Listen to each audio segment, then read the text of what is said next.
જય મુરલીધર બધા મિત્રોને. તો આજે મિત્રો જે અતિવૃષ્ટિ અને માવઠું જે ખેડૂતની ઉપર માર પડ્યા છે અને એમાં સરકારે રાહત પેકેજ જાહેર કરેલું 10,000 કરોડ. 10,000 કરોડનું એટલે મિત્રો તમે એક સામાન્ય હિસાબ કરો ને તો ગુજરાતમાં 16,000 ગામડા છે. તો એક ગામ દીઠ 50 થી 60 લાખ રૂપિયા આવે.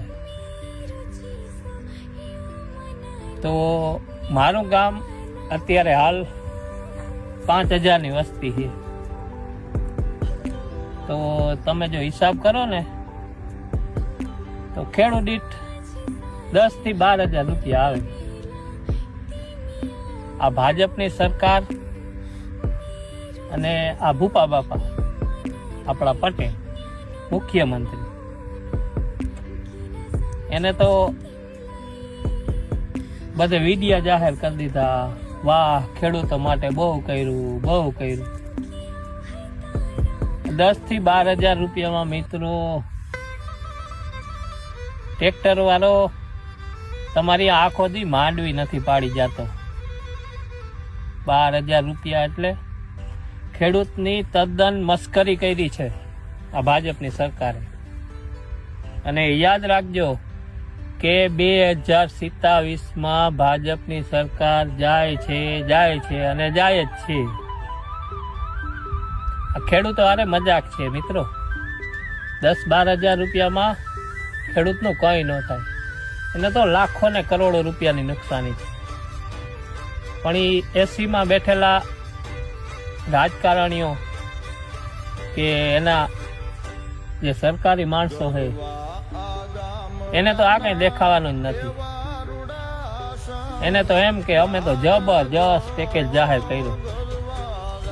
10,000 કરોડ રૂપિયામાં ખેડૂને 10 થી 12,000 રૂપિયા મળશે મિત્રો.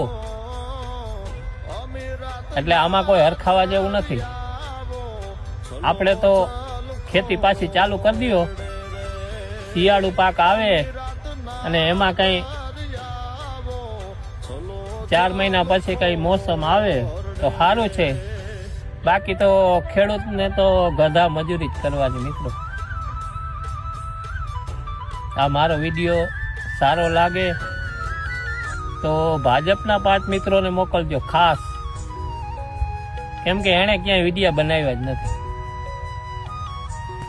હાલો આપણે તો ટ્રેક્ટર રાખીએ, બીજું કઈ નથી.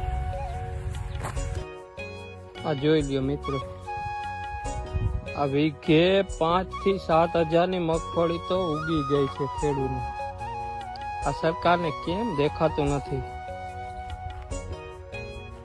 ઉગી ગઈ વીઘે 5-7,000 ની મગફળી. જોઈ લ્યો, બધી ઉગી ગઈ.